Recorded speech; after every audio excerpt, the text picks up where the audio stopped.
takes three things to get better. It takes courage. It takes courage to look in the mirror. It takes humility. Hey, I can't help perfect people get better. Somebody's perfect, nothing I can do to help them. And it takes discipline to do that hard work. Well, that discipline's not easy. And you need to give yourself structure and often get help. As I said, I get help myself. I'm not ashamed. Welcome to Leadership, the podcast where leadership meets real-world insights. In each episode, you can eavesdrop on exclusive conversations with top thought leaders, best-selling authors, and experts in leadership, communication, relationships, culture, and everything else that shapes your effectiveness in the workplace and in your personal life. Leadership is here for you. Now, here's our host, himself a seasoned coach and best-selling author, Dr. Roger Dean Duncan. Hello, everyone. Thanks for joining us for this episode of Leadership. Let's begin with this famous quote. You have brains in your head, you have feet in your shoes, you can steer yourself any direction you choose. That sage advice on life management is from Dr. Seuss, who brought us The Cat in the Hat, How the Grinch Stole Christmas, Green Eggs and Ham, and other children's classics. Now, we grown-ups have some sages of our own, and one of the very best is Dr. Marshall Goldsmith. Thought leader is a phrase that's thrown around a lot these days. Marshall Goldsmith is actually worthy of the appellation. He's author of multiple best-selling books like What Got You Here Won't Get You There, Mojo, How to Get It, How to Keep It, How to Get It Back If You Lose It, and Triggers, Creating Behavior That Lasts, Becoming the Person You Want to Be. He's been personal coach to hundreds of the world's top executives. Thought leader, Marshall Goldsmith is the real deal. Marshall, welcome to Leadership. Thank you so much for inviting me. So happy to have you. Before we jump into our discussion, let me tee things up a little bit. In every email you have ever sent me, you end by saying, "Life is good." I love that. And your most recent book is titled The Earned Life. Lose regret, choose fulfillment. It's a New York Times and USA Today bestseller, and for good reason. To our listeners, I say, trust me, this is not one of those breathless, rah-rah, dare-to-be-great books. The Earned Life is chock full of wise and immediately actionable advice on how to make the very most of your time on earth. Yes, that's a lot to ask of a book, but this one actually delivers. Marshall, let me begin by asking this. You say motivation is one of the more misunderstood and therefore misused words in the lexicon of goal achievement. Please tell us more about that. You see, a lot of times we ask people, are you motivated to achieve a goal? Well, that's really the wrong question. For example, asking a salesperson, are you motivated to make money? They're all going to say, what? They're going to say no. Of course they're motivated to make money. Everybody's motivated to achieve a goal. That's not really the key. The key is, are you motivated to do the hard work that is required to achieve that goal? That's what's hard. And it's not, are you motivated to be in shape? Are you motivated to do all those push-ups and sit-ups every day? So if we look at motivation, we sometimes say, are you motivated, and look at the outcome. But what we don't look at are the actual requirements to get to the outcome. I see. So in what ways can inertia sneak up on people who are not living the lives of fulfillment that could be available to them? Well, I'll use myself as an example. And by the way, inertia can get to us not just when things are going poorly, when things are going well. Some of the best coaching I ever got in my life came from my old teacher and mentor, Dr. Paul Hersey. He and Ken Blanchard invented situational leadership, and he's really kind enough to teach me so many things. Well, I was poor brought up. We had a two-pump gas station, Valley Station, Kentucky. First 4 years I was in school, we had outhouse, so I wasn't brought up at Harvard Prep. Well, what happened is, growing back up in Kentucky, I didn't have any money, and I'm very lucky. I had a lot of breaks, got a PhD, and I met Dr. Paul Hersey. So he was kind enough to let me sit into one of his programs. I did one smart thing. I said, I'll do anything. I'll serve the coffee. I'll move the tables. I'll do anything. Just let me sit in the back and take notes. One day he got double booked and said, can you do what I do? I said, I don't know. He said, I'll pay $1,000 for a day. That was 47 years ago. I was making $15,000 a year. I said, sign me up, coach. I did a program for the Metropolitan Life Insurance Company. They were so angry when I showed up because it wasn't him. But I got ranked first place of all the speakers. I'm funny, telling jokes, having a good time. The other people are boring, PowerPoint slides. They love me. They said, send him again. Well, that's how I got into business. Now, here's the answer to your question, though, back to inertia.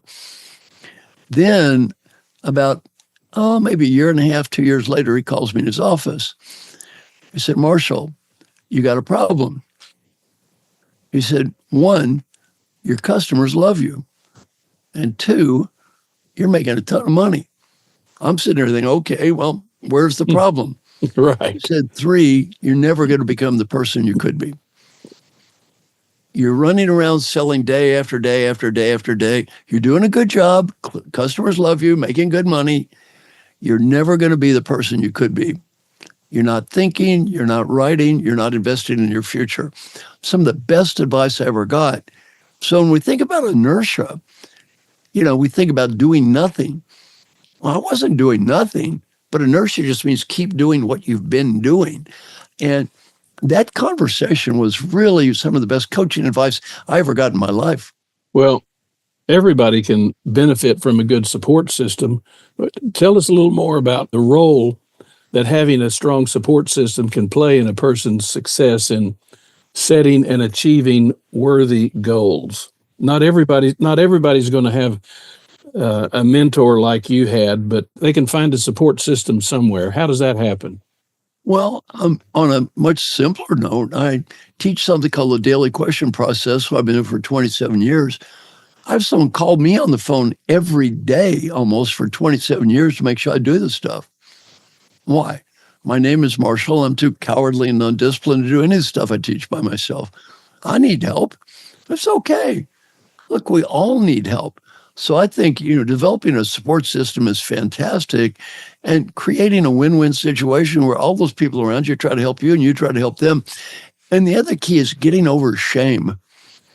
Getting over that shame and guilt about, well, why should I have to have someone call me every day? Don't I have willpower? No. If I had willpower, I wouldn't have to do it. Right. What's your advice to someone who wants to make a midlife conversion from one occupation to another? We see a lot of that going on these days. Well, one example that you mentioned to me earlier is my good friend, Dr. Jim Kim. Dr. Jim Kim is a wonderful guy, got a MD and PhD from Harvard, PhD in anthropology and MD in 5 years. So when the brains were passed out, he wasn't standing near the back of the line. He starts Partners in Health, where he literally did work that saved 22 million lives, an amazing accomplishment. Then he went to Dartmouth College, and he was very good at it. He loved Dartmouth, but really not the best fit for him. You can't go from saving 22 million lives one day to listen to yuppie kids complain about parking spots the next day. Right. It's a tough transition. Yeah. Then he left Dartmouth to become president of the World Bank, which, he said, should I leave? I said, get out. I called him 3 months after he left. I said, look, I'm at Dartmouth College. You know what? It's still here. It's survived without you being there. Well, he needed to do something to give him more meaning. So I do a lot of work with people on career transitions. I've done 10 programs in my house with retiring CEOs. These things are hilarious. And one guy said, he was the CEO of Walmart. He said, I told this joke when I was there, and everybody laughed. It's so funny. Ho, ho, ho. And then he said, I retired. And I tell a joke, and this group, no one laughed. Huh. I thought, well, they must be grumpy. Another group, tell a joke. No one laughed. He said, finally, my wife said, Mike, you idiot, did you think that joke was funny? Right. Well, this career transition thing is very important for everybody. I'm going through a career transition. Yes, right. I'm no longer out there traveling and giving speeches. I decided to leave at the top. Don't wait till everybody throws you out. So I'm going through a career transition. I work with all my clients. You know what I tell them on this topic? It's better to leave a year too early than a day too late. Sure. Better to leave a year too early than a day too late. Don't hang around too long. So what I tell them is, look, you've had a good job. You've done a good job as a CEO. Your life is good. Don't overstay your welcome. 100%, back to career transition, 100% of the leaders I've told to leave that have left have thanked me. 3 didn't. All regretted it. 2 got fired, and 1 said it was just a dumb idea, and she hated 6 months of her life. Oh, you say that whenever possible, you personally avoid making choices. And that seems like an odd claim from a man who's devoted his life to helping other people make wise choices. Tell us about that. How many times have you observed me wearing a green T-shirt? Many times. Many times. I wear the same shirt every day. Now, why do I wear the same shirt every day? It's a decision I don't have to make. And that frees up my time. I'm going to ask a friend of mine about this. Why do you wear a green polo shirt every day? That's a good question.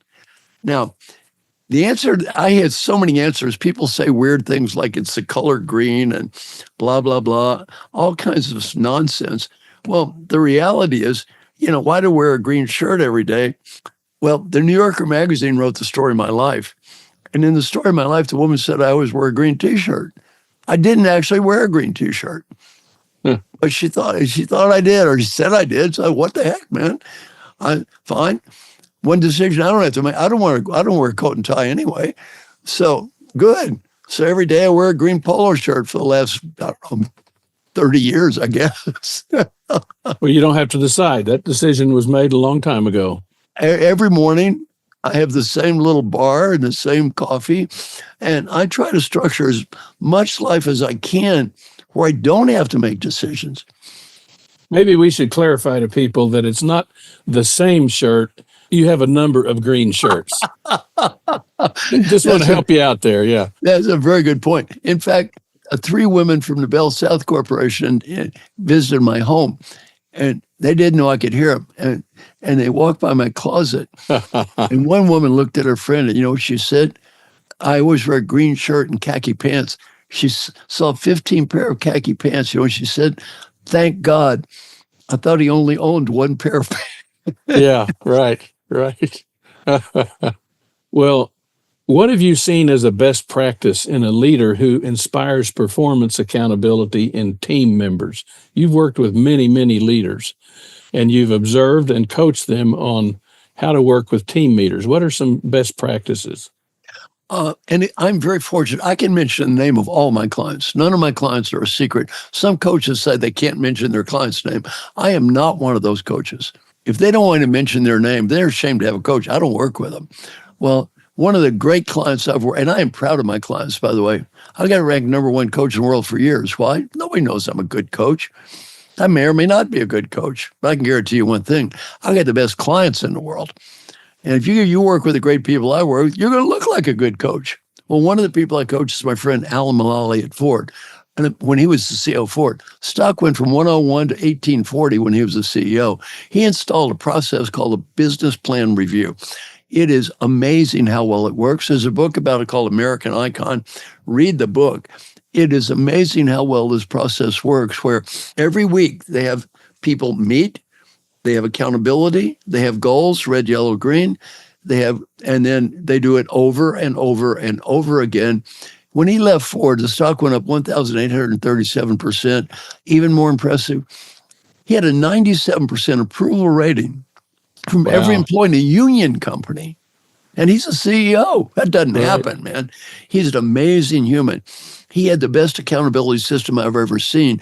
I try to copy parts of it in what I call my life plan review.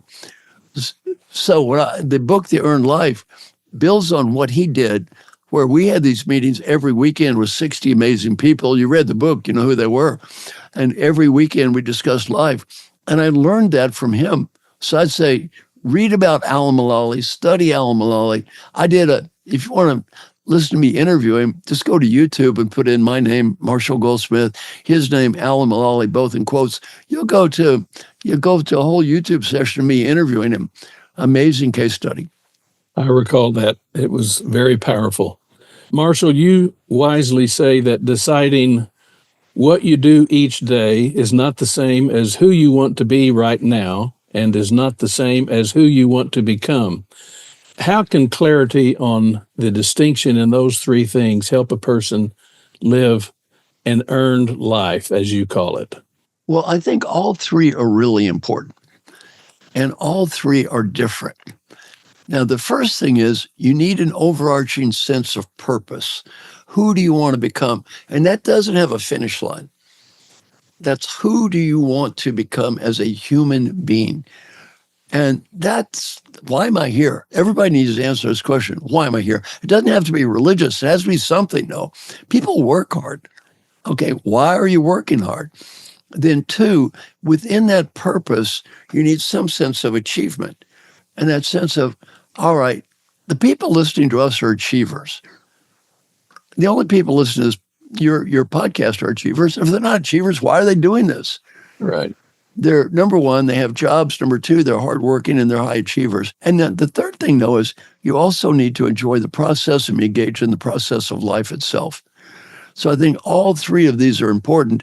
And if you look at this, that final part, am I being the person I want to be right now? That focuses on the moment, being fully present. The other question is what I'm doing related to this achievement of a goal. And we need to do that. And the final one is why? Why am I doing it? The big why, that's always a question that needs to be addressed. Now, in your coaching, you have found that many successful business people can easily identify specific actions that help them achieve a defined ambition, but they often draw a blank when asked to define an aspiration. Why is that? In my book, The Earned Life, as you read, I talk about three things: our ambitions, our aspirations, and our actions. Let me just answer that question I put in the context of the three. Most humans are really overweighting their day-to-day actions. They play video games, they watch TV, they drink beer. They're focused on short-term gratification to excess. That is not the people listening to us right now. A very tiny percent of the people listening to us right now have that problem. Right. The people listening to us right now tend to be achievers. They're focused on getting work done, achievement, success in life, a good thing. What they often forget, though, is the third phase of aspiration. Why am I doing this, and why does it matter so much? What are my higher values? What is the purpose? And it is so easy to get wrapped up in what we're doing. We forget that. There's some great literature on this. All the King's Men, one of the great books ever written. Oh, yes. It was about a guy who originally had aspiration, but then got so focused on achievement that he forgot what he was there for. And that can happen to any of us, by the way.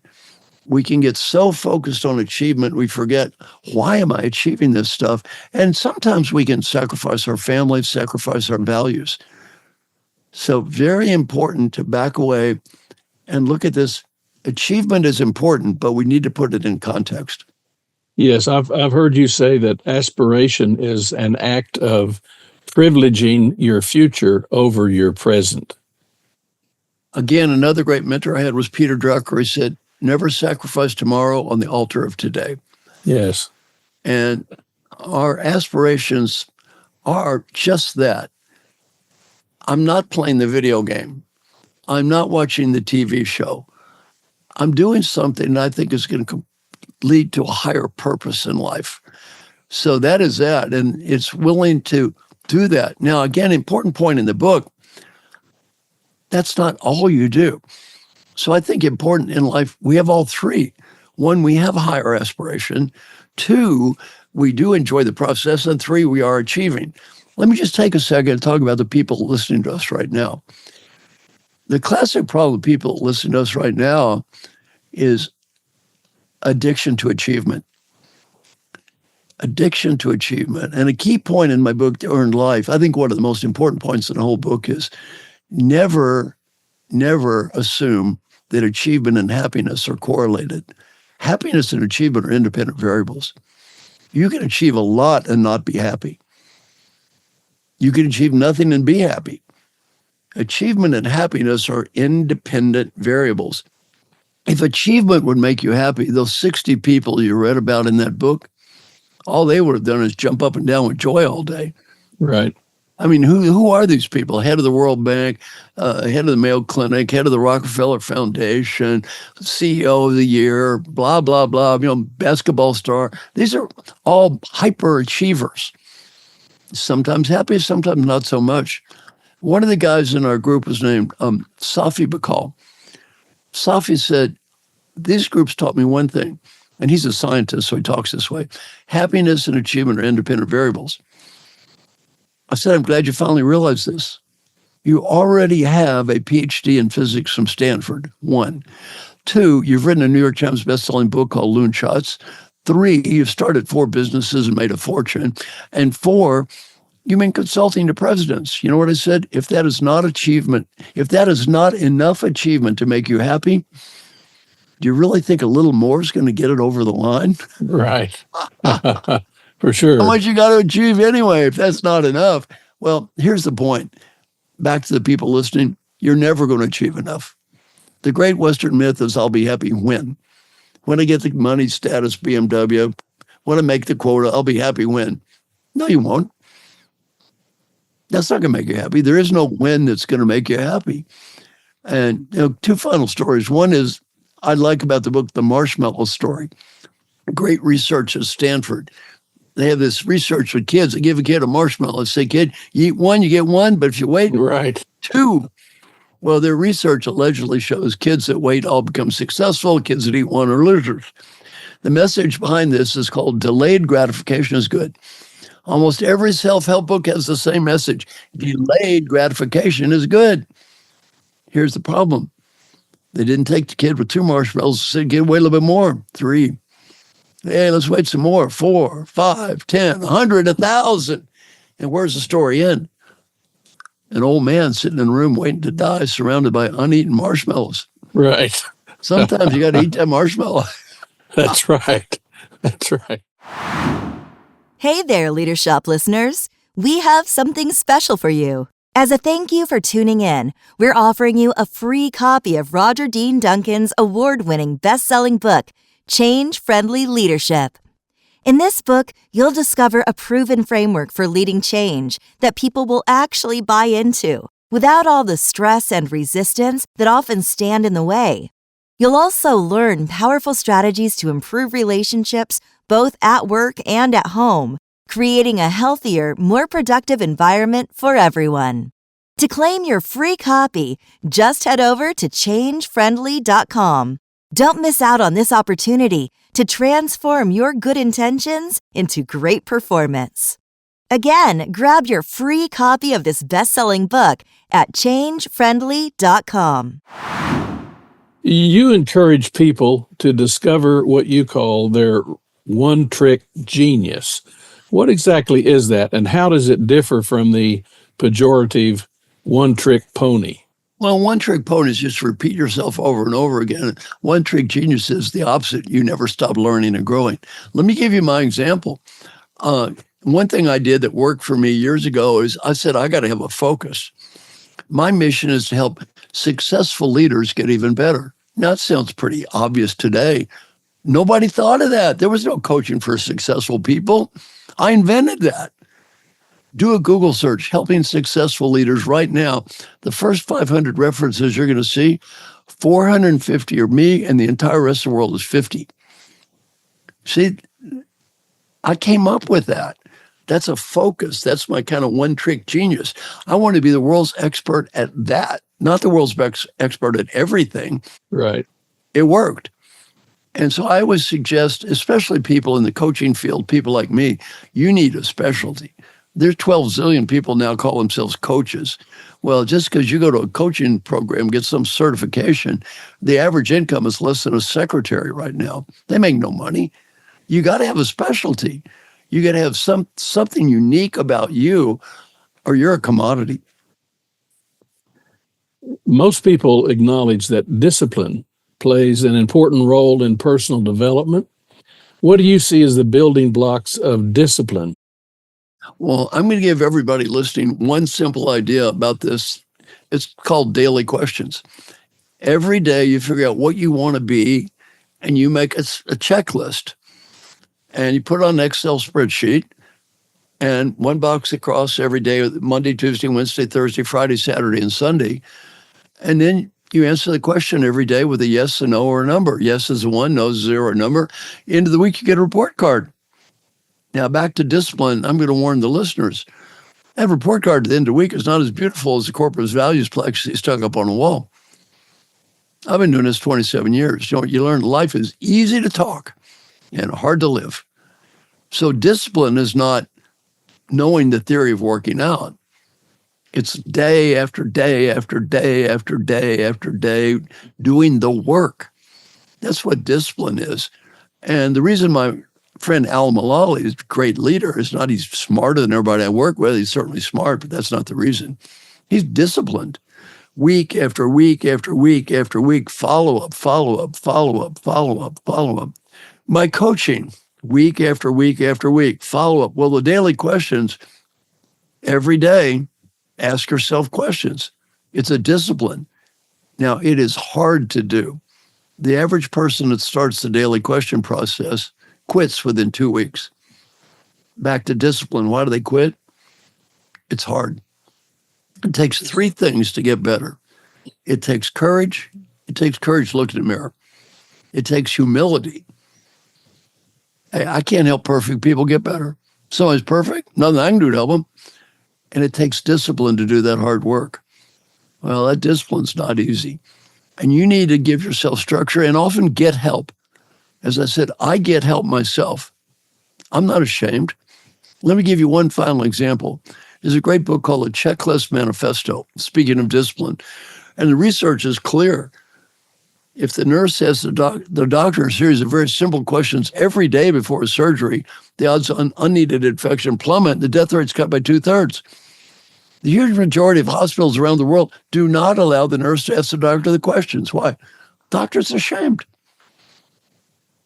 According to Dr. Gwandi, more people just in the United States died because the egos of the surgeons that died in the Vietnam War and the Afghan War and the Iraqi War put together. That's discipline. And discipline isn't, I have the willpower to remember this every day. Discipline is, I have the common sense to recognize that discipline requires help. And I have somebody ask me the questions every day. That's discipline. Yes. Well, I think it's interesting that a lot of health clubs report that they get record numbers of signups in December when people are making their New Year's resolutions. And then most of those people don't show up anytime after the middle of February. That's it. That's a case study in and of itself. Well, feed forward is a term that you use in your coaching. How does that differ from feedback? And what benefits can a team derive from practicing it? Well, feed forward is something that is kind of the highlight of all of my coaching. And, feed forward is something that's upbeat, it's positive, and I've used it around the world. So I love the concept of feed forward. And what it does is it doesn't have a lot of that negative steam of feedback. Now, what is feed forward? Well, let me ask a friend of mine. I've been working on my own AI computer bot, and let's see what my friend might say. Feed forward is a coaching technique that focuses on providing positive suggestions and ideas for the future rather than dwelling on mistakes of the past. It is a more efficient and productive process than feedback, as it eliminates judgment and focuses on solutions. It can be applied to managers, peers, and team members, and tends to be more readily accepted by successful individuals who appreciate ideas aimed at helping them achieve their goals. Overall, Feed Forward is a useful tool for improving communication and achieving positive change. Feed Forward is the centerpiece of stakeholder-centered coaching. Ask for input.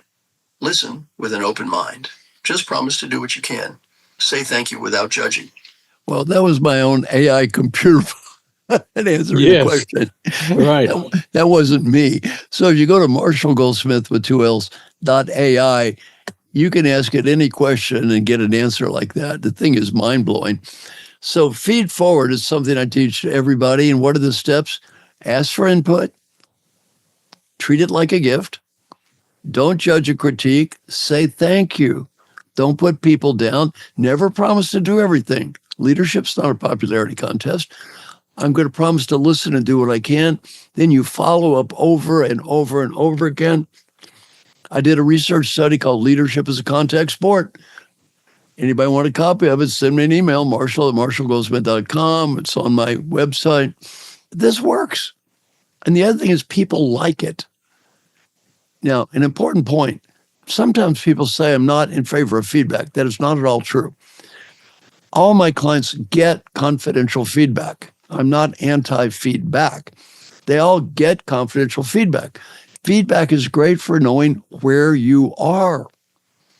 Feed forward is designed to help you get to where you want to be. Yes, right. It's a different concept. Once my clients get feedback that's confidential, I tell them, don't ask for more feedback. You already got feedback. It's awkward for people. It's embarrassing. It makes them feel bad. You get defensive. Don't do it. Then they don't ask for more feedback. They ask for feed forward until they get better.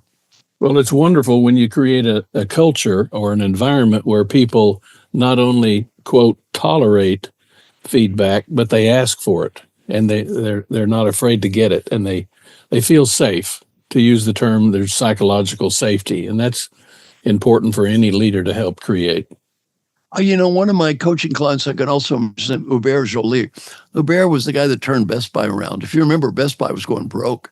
Yes. Spectacular leader. He stands up in front of everybody. He wrote a book about this called The Heart of Business. He talks about me. He says, look, I got a coach. I get feedback. I'm trying to improve. Here's what I'm trying to improve. Please help me. And he says, I need you more than you need me. Then he says to everybody at Best Buy, he said, look, all I want you to do is the same thing. We can all get better here. Who are we kidding? I want everybody to be able to say, here's what I want to get better. Please help me. And by the way, our listeners, if you can't think of one thing you do need to improve, pick humility. Right. Yes, for sure. We all got stuff we can get better at. No doubt. Well, Marshall, in your book, What Got You Here Won't Get You There, which I love, you say that it's often behaviors, not technical skills, that separate great leaders from others. But then you say some of the very habits that contributed to initial success can become obstacles to further advancement. Can you give us some examples of that? Every time you get promoted, I'm going to give you 2 examples. And every time you get promoted, these do not become less important. They become much more important. They're examples of behavior that might be okay at one level, but not okay when you get to the top. The first one is winning too much. Now, when you're a young engineer, winning too much is probably not a problem. You become a CEO, it's a huge problem. What do I mean by winning too much? If it's important, we want to win. If it's meaningful, we want to win. If it's critical, we want to win. If it's not worth it, we want to win anyway. Winners love winning. My clients, are my clients losers? No, they are not losers. They are all mega winners. It's hard for winners not to win. Now, I'm going to give all our listeners a couple of case studies to test yourselves. Are we ready? Case study number 1. You want to go to dinner at restaurant X. Your husband, wife, friend, or partner wants to go to dinner at restaurant Y. You have a heated argument. You go to restaurant Y, and it was not your choice. Food tastes awful, and the service is terrible. Option A, you could critique the food, point out our partner was wrong. This mistake could have been avoided if you listened to me. Option B, shut up. Eat the stupid food. Try to enjoy it and have a nice night. What would I do? What should I do? Almost all my clients, what would I do? Critique the food. What should I do? Shut up. Right. The relationship is more important than your taste buds. Let me give you a worse example. You have a hard day at work, a hard day. You come home, your husband, wife, friend, or partner's there. The other person says, I had such a hard day today. I had such a tough day. If we're not careful, you know what we say? You had a hard day. You had a hard day. You have any idea what I had to put up with today? We're so competitive. We try to prove we're more miserable than people that live with us. I gave this example to my class at the Dartmouth Tuck School. A young man raised his hand. He said, I did that last week. I asked him what happened. He said, my wife looked at me and said, honey, you just think you've had a hard day. It is not over. Right. Oh. Now, the second thing for smart, successful people, every time you get promoted, this one, much more important, adding too much value. What's that mean? I'm young, smart, enthusiastic. You're my boss. I come to you with an idea. You think it's a great idea. Rather than just saying great idea, our natural tendency is to say, oh, that's a nice idea. Why don't you add this to it? The problem is the quality of the idea may go up 5%. My commitment to execute may go down 50%. No longer my idea, boss. Now it's your idea. Very hard for smart, successful people, especially scientists, engineers, not to add value. One of my good coaching clients was a PhD scientist, J.P. Garnier. He is CEO of GlaxoSmithKline. And I asked him, what'd you learn about leadership as a CEO of GlaxoSmithKline? He said, I learned a hard lesson. And every time everybody listening to us right now, every time you get promoted, this lesson will become more real for you. He said, my suggestions become orders. Now, he said, if they're smart, they're orders. They're stupid, they're orders. I want them to be orders, they're orders. Don't want them to be orders, they're orders anyway. For 9 years, I trained the admirals of the United States Navy. What's the first thing I always teach the new admirals? When you get that star, your suggestions are orders. Admirals do not make suggestions. That admiral makes a suggestion. What's the response? Aye, aye, sir. That suggestion is an order. I asked JP, what'd you learn from me when I was your coach? He said, you taught me one lesson, help me be a better leader, have a happier life. So all of our listeners, just learn this lesson. You can be a better leader and have a happier life. I said, what is it? He said, before I speak, breathe.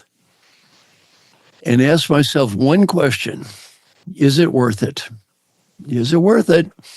And he said, as the CEO of GlaxoSmithKline, 50% of the time, if I had the discipline to stop and to breathe and ask myself, is it worth it? What did I decide? Am I right? Maybe. Is it worth it? No. Excellent. Excellent. Well, building on that, a final question. In the quest to find purpose and meaning in life, not just in the workplace, but in life, what questions, in addition to those you've just mentioned, should people be asking themselves? They need to focus on three things. One is, does it matter to me? Am I going to be proud of this? Is it related to my values? And again, nobody can answer that question for you but you. There's no such thing as a meaningful job. It's what does it mean to you? Right. The same job could be very meaningful to someone and meaningless to somebody else. So the first question is, what is meaning for me? Not what is meaning for the rest of the world. Two, achievement. How can I achieve in a way that's consistent with this meaningful job? And you need to be an achiever. The people listening to us say, you need to be achievers. Look, you and I are both working. What are you working for? Why am I working for? Both of us, we could be doing today, right now. We don't have to be doing this. We could be playing crappy golf with old men at the country club while eating chicken salad sandwiches and discussing gallbladder surgery. We could do that.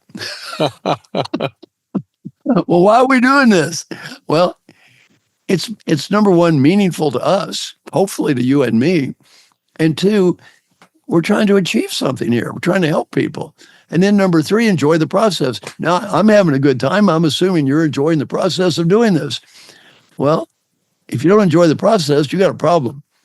Even if it's meaningful, and even if it is high achievement, you don't like what you're doing, you're going to die anyway, and you're going to regret it. Thank you so much, Marshall. As always, you are generous with your time and with your timeless wisdom. This episode of Leadership is going to have a very long shelf life. To learn more about Marshall and his work, go to marshallgoldsmith.com. That's Marshall with 2 L's, marshallgoldsmith.com. And to grab a free copy of my book, Change Friendly Leadership, go to changefriendly.com. That's changefriendly.com. In other episodes, I share my exclusive conversations with many more top thought leaders who offer smart tips to boost your effectiveness in both your professional and personal life. My guests include superstars like Stephen M. R. Covey, Liz Wiseman, Doug Conant, Dory Clark, Bill George, Heather Younger, Jessica Chin, Guy Kawasaki, and many others who have insightful things to say that you can put to good use immediately. Be sure to subscribe to our podcast so you can stay informed on what's coming your way. Trust me, you don't want to miss any of our episodes. Thanks again for joining us. Until next time, stay safe, be happy, and spread good cheer wherever you go. For Leadership, I'm Roger Dean Duncan.